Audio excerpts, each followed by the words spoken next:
بسم الله وحده والصلاة والسلام على رسول الله صلى الله عليه وسلم، وبعد. وهذه الصوتية الثانية في سلسلة إجماع السلف على أن الله في السماء بذاته فوق العرش كما وصف نفسه. قال عبد الرحمن ابن أبي حاتم قال: سألت أبي وأبا زرعة عن مذاهب أهل السنة في أصول الدين، أي أبو زرع الرازي رحمه الله،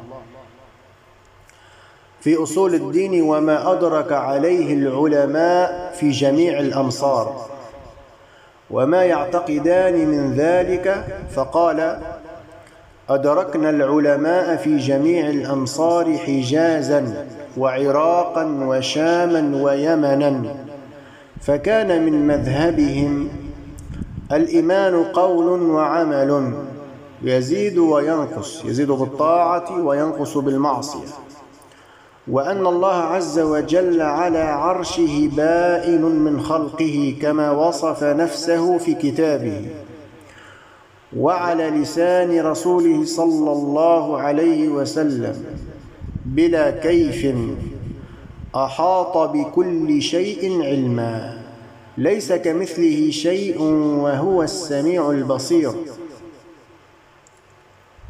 وهذا الإجماع نقل في كتاب اعتقاد أهل السنة والجماعة للإمام الألكائي رحمه الله، وكذلك ابن قتيبة الدينوري في القرن الثاني للهجرة قال: ولو أن هؤلاء رجعوا إلى فطرهم، أي الجهمية هؤلاء، قالوا: ولو أن هؤلاء رجعوا إلى فطرهم وما ركبت عليهم خلقتهم من معرفة الخالق سبحانه لعلموا أن الله تعالى هو العلي وهو الأعلى وهو بالمكان الرفيع، وإن القلوب عند الذكر تسمو نحوه، والأيدي ترفع بالدعاء إليه، ومن العلو يرجى الفرج ويتوقع النصر،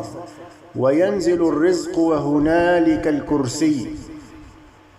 وهنالك الكرسي والعرش والحجب والملائكة والأمم كلها، عربيها وعجميها، تقول: إن الله عز وجل تعالى في السماء كما تركت على فطرها ولم تنقل عن ذلك بالتعليم. هذه مسألة مفروض منها عند السلف وليس فيها خلاف البتة، إنما خالف أهل السنة في أن الله عز وجل فوق 7 سماواته بذاته إلا الجهمية والمعتزلة المارقين فقط. ليس هناك أحد من أهل السنة والجماعة يقول أن الله ليس فوق 7 سماواته بذاته أبدا البتة.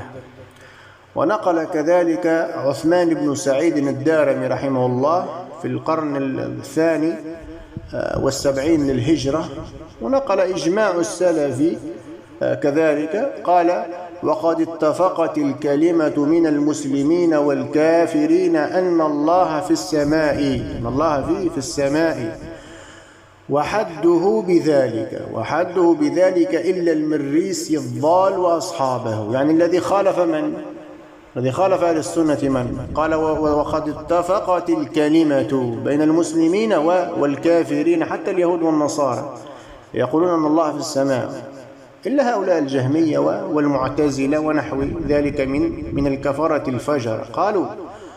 قال: وحده بذلك إلا المريسي الضال وأصحابه، حتى الصبيان الذين لم يبلغوا الحنث حتى قد عرفوه بذلك. إذا حزب الصبي شيء يرفع يديه إلى ربه يدعوه في السماء دون ما سواها، فكل أحد بالله وبمكانه أعلم من الجهمية.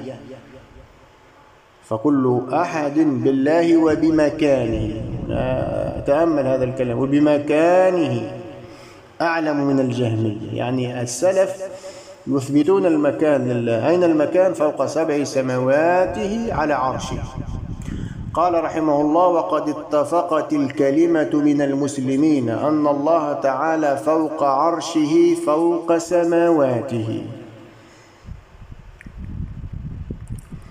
وقال: والأحاديث عن رسول الله صلى الله عليه وسلم وعن أصحابه والتابعين ومن بعدهم في هذا أكثر من أن يحصيها كتابنا هذا، أن قد اختصرنا في ذلك ما يستدل به أولو الألباب أن الأمة كلها والأمم السالفة قبلها لم يكونوا يشكون في معرفة الله عز وجل أنه فوق السماء بائن من خلقه، غير هذه العصابة الزائغة، يعني بذلك الجهمية والمعتزلة. قال: غير هذه العصابة الزائغة عن الحق والمخالفة للكتاب القرآن وآثار العلم كلها من السنة وآثار أهل السنة والجماعة رحمهم الله. وهذا الرد موجود عند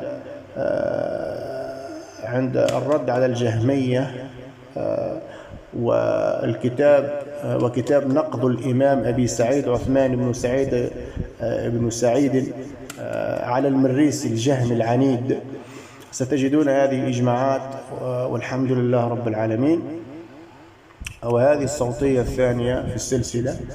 سبحانك اللهم وبحمدك، أشهد أن لا إله إلا أنت، أستغفرك وأتوب إليك.